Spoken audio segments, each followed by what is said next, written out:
The storm that night was one of the fiercest Daniel Carter had seen in years, the kind that rattled windowpanes and made the old wooden house groan against the howling wind. Rain lashed in sheets, drumming loudly on the tin roof as lightning split the sky and thunder rolled over the hills. Inside, the warmth of a crackling fire lit the small living room where Daniel sat with his 6-year-old daughter, Lily, finishing her favorite bedtime story. As a single dad, nights like these were both comforting and lonely, comforting because Lily's innocent laughter filled the house, but lonely because once she was asleep, silence would settle and remind him of the emptiness left by his late wife. He kissed Lily's forehead, tucked her under the quilt, and whispered good night, hoping the thunder wouldn't scare her awake. Just as he stepped into the living room, a sudden knock echoed at the front door, sharp and desperate, cutting through the storm. Daniel froze for a second. Visitors at this hour, in this weather, were unheard of in their quiet town.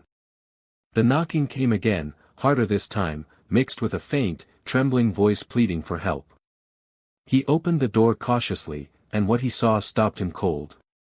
A woman stood there, drenched from head to toe, her long hair plastered against her pale face, clothes clinging to her shivering frame. She looked exhausted, her lips trembling as though she hadn't spoken in hours.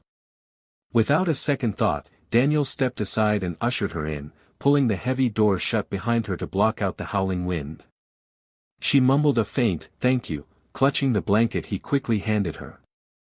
Her eyes, though tired, carried a quiet strength, something about them too refined for a stranger lost on a country road. Daniel fetched a towel, his instincts split between wanting to protect Lily from the presence of a stranger and feeling an undeniable pull to help this woman who looked so completely out of place. She sat silently near the fireplace, steam rising from her wet clothes as she tried to warm her hands by the flames. Daniel offered her tea, and when she finally spoke, her voice was soft, almost broken, telling him only her name, Emily. She avoided explaining why she was out in the storm, or where she had come from, and Daniel, sensing her reluctance, didn't push her.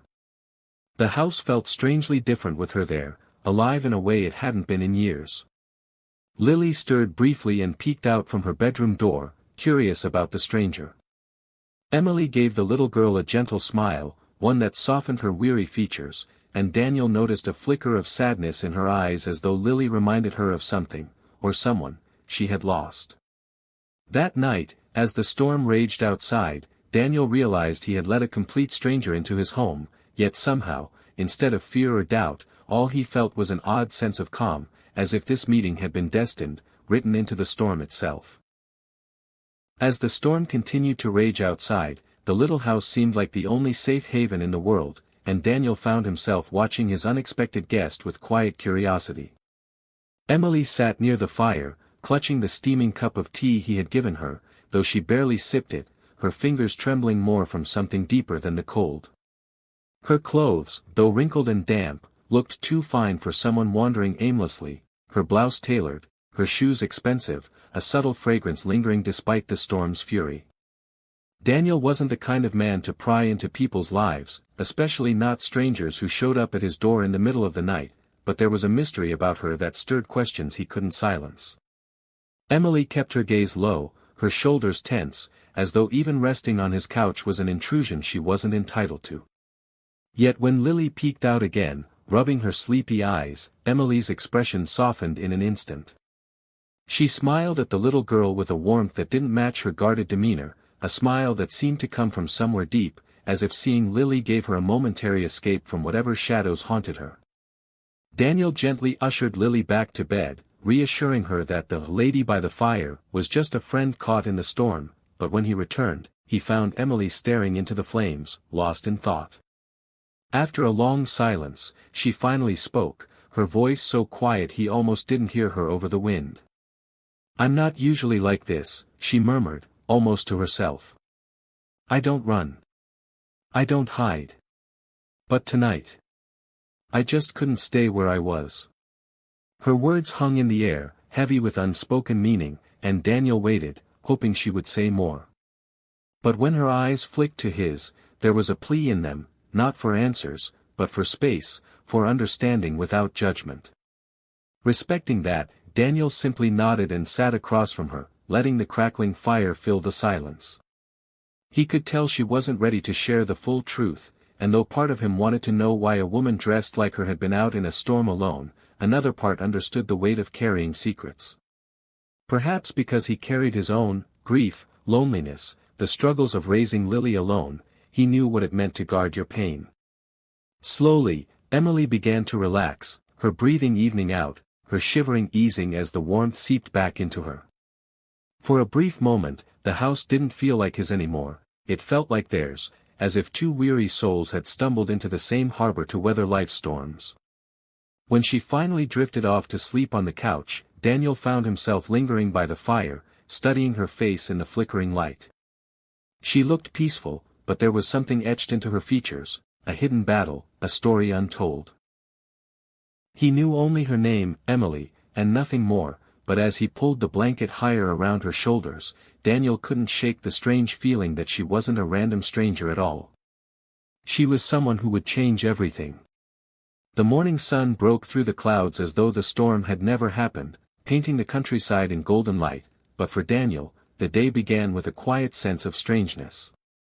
The living room was empty when he came downstairs, the blanket neatly folded on the couch where Emily had slept, her cup washed and placed carefully by the sink.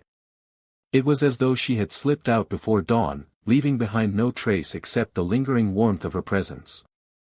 Daniel sighed, unsure why disappointment tugged at him. She had been a stranger, after all, someone who had knocked on his door by chance, and yet something about her departure felt like an unfinished chapter. Shaking it off, he moved through his morning routine, waking Lily for school, fixing her breakfast, and packing her little bag. The day was important for him as well. It was his first day working under the new regional director at the construction company, a project he desperately needed to keep steady income for Lily's future. Driving through the now clear roads, he thought of Emily only briefly, pushing her from his mind as he focused on the hours ahead. But all that resolve crumbled the moment he walked into the company office. Standing at the front of the room, exuding poise and confidence in a sharp navy suit, was Emily. Not the shivering, vulnerable woman from last night, but someone transformed, commanding the attention of every worker in the room with a presence that was both intimidating and magnetic. Daniel froze, his heart stumbling in his chest, his mind refusing to bridge the image of the drenched stranger on his couch with the polished executive in front of him. She didn't look at him immediately, her gaze sweeping over the team as she introduced herself with steady authority. "I'm Emily Hayes, your new regional director. I expect discipline, commitment, and excellence. Together, we're going to bring this company to new heights." Her voice was strong, confident, every word a contrast to the quiet, broken tones she had used by the fire the night before. Daniel's stomach tightened. Did she even remember him, or was last night something she would rather erase? When her eyes finally landed on him, for the briefest second, her composure cracked. A flicker of recognition, surprise, maybe even guilt, passed across her face before she quickly masked it with professional calm. The rest of the meeting blurred for Daniel as his mind raced, struggling to process what had just unfolded. How could the woman he had offered shelter to in the storm now stand before him as his boss? And why, if she held such power and prestige, had she been out there alone, hiding her identity in the dark? Questions swirled with no answers, but one thing was certain. This was no ordinary coincidence. Their lives, inexplicably tied by a stormy night, had just collided again in the harsh light of day, and Daniel knew nothing would ever be the same. The rest of the day passed in a haze for Daniel, his focus shattered by the impossible reality of who Emily truly was, and though he tried to bury himself in his work, his mind kept circling back to the image of her soaked and trembling in his living room compared to the resolute leader now commanding the company. By late afternoon, as the crew packed up and the office emptied, Daniel received a message. Emily wanted to see him in her office. His heart thudded in his chest as he walked down the quiet hallway, unsure of what awaited him on the other side of the door. When he entered, Emily was no longer the untouchable director. She was seated by the window, her suit jacket draped over the chair, her expression softer, vulnerable in a way she hadn't allowed all day.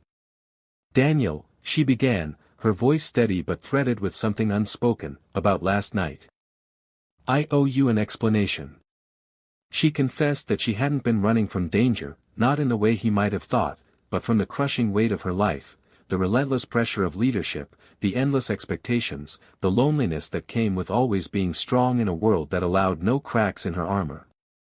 The storm, she admitted, had given her an excuse to disappear, just for one night, to be seen as a woman in need rather than a figure of authority. Daniel listened in silence, struck by the honesty in her words, by the courage it took to show him the side of herself she had hidden from everyone else. "You reminded me," she continued, her eyes meeting his, "that kindness still exists. That life can be simple, human, and real. And Lily, she reminded me of everything I thought I couldn't have." Daniel felt something stir in him then, a recognition of shared burdens, of two people carrying different weights yet bound by the same longing for connection. He admitted his own struggles, the nights of exhaustion, the fear of failing his daughter, the loneliness he had masked with routine. Their words tumbled into the space between them, not as boss and employee but as two souls daring to trust. Over the weeks that followed, what began with awkward glances in the office turned into quiet conversations after hours, into Emily stopping by Daniel's house to see Lily, into laughter that filled the once silent rooms. Emily's role in his life was no longer confined to titles or authority, she became a friend, a confidant, and slowly, something more.